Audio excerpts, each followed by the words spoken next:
tentang PS. Saya nggak sebut Peggy kan, saya sebut PS ini. Nah, PS kan bisa PlayStation.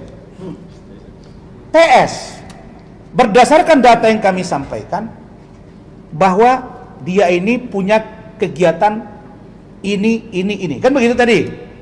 Katakanlah dia itu jackmania garis keras, suka cabut atribut, kalau ribut di depan. Kita mau menggambarkan bahwa kontraproduktif dengan keterangan pihak keluarga dia yang mengatakan orangnya polos, tidak ngerti. Saya bingung juga. Kenapa bingung? Masa iya sih mereka masih hafal tanggal-tanggalnya 8 tahun yang lalu? Kita aja yang sudah keluar S3 agak berat menghafal itu. Tahun yang lalu saya ditanya tanggal berapa, jam berapa, pasti nggak ngerti saya. Kok mereka hafal ya? Bingung juga saya. Juga bahwa Peggy adalah pelakunya.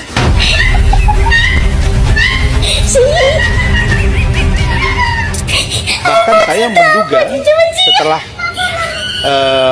orang tuanya kemarin berstatement begitu dan dia kesulitan menjawab pertanyaan saya, dan dia mengakui bahwa dia membuat identitas palsu dengan 2 kakak dengan mengganti nama, maka saya yakin dan sekali lagi menduga bahwa orang tuanya terlibat, dan saya duga mengetahui proses pelarian dari saudara Peggy Irawan alias Peggy Perak. Begitu. Semuanya ini kan dalam rangka presumption of innocence, praduga tidak bersalah.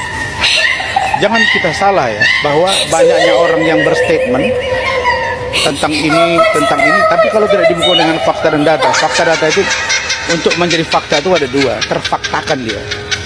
Pertama, direct evidence dengan indirect evidence, atau speak evidence dan silent evidence. Kalau di peradilan begitu. Saya agak-agak mulai agak keyakinan saya makin kuat dalam tanda kutip presumption of innocence ya, dugaan saya. Bapaknya pun kayaknya, saya kalau orang santai itu bukan salah, malah makin kasihan ya dia. Lu enggak juga. Anda tahu ya, pembunuh di Medan dulu, dukun itu berapa orang habis, dia santai banget, lugu banget mukanya. Jadi diam, polos itu nggak jadi indikator. Makanya saya minta buktinya dia melakukan perubahan identitas. Terus kalau kita kawin lagi rubah identitas, mana bisa? Itu jelas pidana loh, dia pasti akan diperiksa. Yang kedua, dia namanya di Cirebon beda, di Bandung beda, anaknya juga beda. Dia mengatakan tadi Robi itu beda keterangannya dengan Lucy anaknya juga minggu lalu, yang alasannya karena itu istri muda. Tapi ketika ditanya kemarin di sini juga di acara interupsi, adiknya lagi tuh, si Robi itu mengaku bahwa kenapa namanya jadi Robi, karena katanya sudah kebiasaan dipanggil di situ Robi, bukan dengan Peggy. Tapi kalau dia keluar rumah pakai masker, terus ditambah dengan jaket yang ada tutup kepala atau yang dari kaos Abramai, hoodie, ini apa gitu. Nah, jadi dari rangkaian ini. Nah, lalu saya tanya tadi, 2016 datanya lengkap, kasbon. Saya tanya, setelah itu dia borong nggak? Enggak. Terus dia sendiri. Lalu kemudian kalau dia sendiri kan ada kasbon juga. Kan saya tanya dari waktu off itu, dia bilang, Pak saya terima langsung. Nggak mungkin lah kita memborong, suruh orang kita mau disuruh bangun rumah kita, terus satu orang yang borong, terus kita kasih 100%, nggak pernah ada.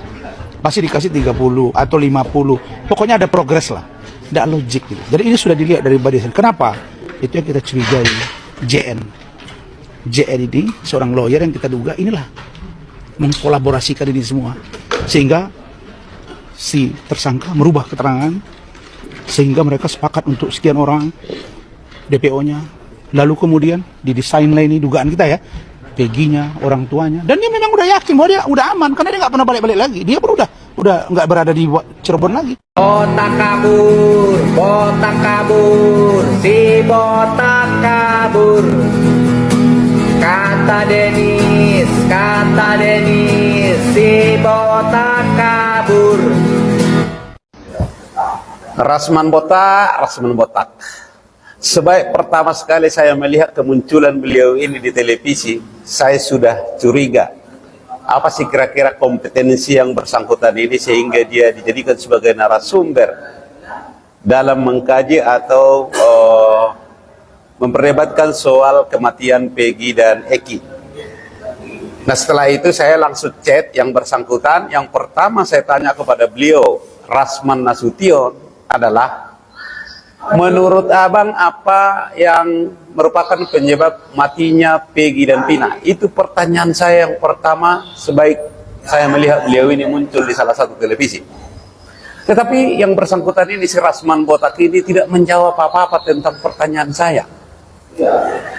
Yang justru selanjutnya dia malah membuat blunder sebuah isu. Saya curiga beliau ini adalah suruhan dari oknum-oknum tertentu untuk membuat sebuah kegaduhan dalam hal mengkaji penyebab kematian dan pengungkapan perkara kematian Pina dan Eki. Mengapa saya katakan demikian? Justru dia membuat komentar-komentar yang tidak ada kaitannya dengan peristiwa dan siapa yang menjadi pelakunya. Yang pertama, blunder yang dilakukan oleh Rasman Arif Nasution ini ialah dia menuduh bahwa Peggy ini terlibat di dalam satu klub geng supporter sepak bola dan dia sering melakukan sweeping. Pertanyaannya, dari mana fakta itu kamu dapat? Apakah kamu bisa mempertanggungjawabkan komentar dan tuduhan yang kamu lakukan terhadap Peggy itu? Dan kalau iya, apa hubungannya dengan terbunuhnya Pina dan Eki?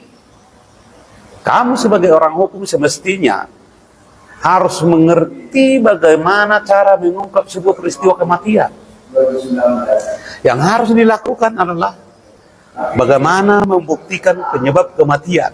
Kalau terdapat di sana kematiannya disebabkan oleh kejahatan, maka baru kemudian dicari siapa pelakunya. Itulah yang disebut dengan penyelidikan dan penyidikan. Jangan justru kamu membuat sebuah kegaduhan yang mengakibatkan terpecahnya konsentrasi orang. Apalagi kamu menuduh bahwa si Peggy ini adalah pembunuhnya. Pertanyaan saya, kamu mengerti nggak apa yang disebut dengan presumption of innocence atau praduga tak bersalah? Praduga tak bersalah itu untuk siapa? Dan siapa yang berhak memberikan dugaan dan persangkaan itu? Bukan kamu sebagai pengacara. Pengacara tidak memiliki kewenangan untuk menuduh seseorang atas nama presumption of innocence. Praduga itu adalah di penyidikan, kawan. Makanya status seseorang yang diperiksa di tingkat penyidikan, dia disebut namanya sebagai tersangka. Mengapa dia tersangka? Ya, karena di undang-undang kekuasaan kehakiman menerangkan tidak ada satu orang pun yang bisa menyatakan seseorang bersalah tanpa ada putusan pengadilan yang berkekuatan hukum tetap. Itu asasnya. Itu asasnya. Artinya kamu tidak memiliki hak untuk menuduh seseorang atas nama presumption of innocence. Yang kedua, kamu katakan bahwa kamu itu mewakili sebagai kuasa hukum dari Yosef yang dahulunya adalah pengacara korban. Pertanyaannya, apakah kamu substitusi atau kamu kuasa dari kuasa hukum?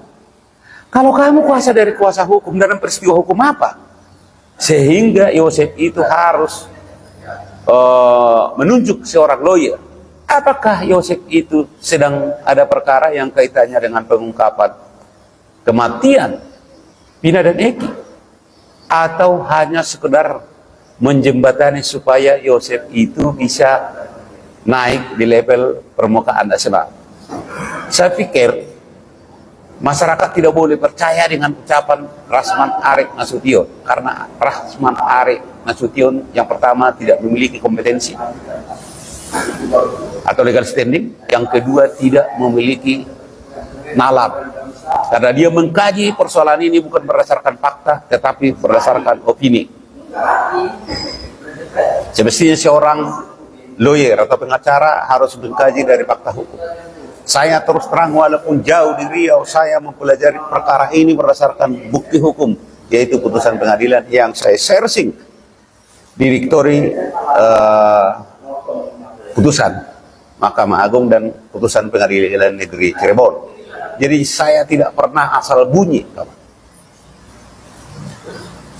Satu hal yang menjadi pertanyaan yang perlu kamu pahami, kalau memang DPO yang sudah ditetapkan sejak tahun 2016 itu adalah benar Peggy Setiawan, Mengapa begitu sulit kepolisian untuk menangkap sementara Peggy Setiawan itu jelas alamatnya dan masih memiliki keluarga?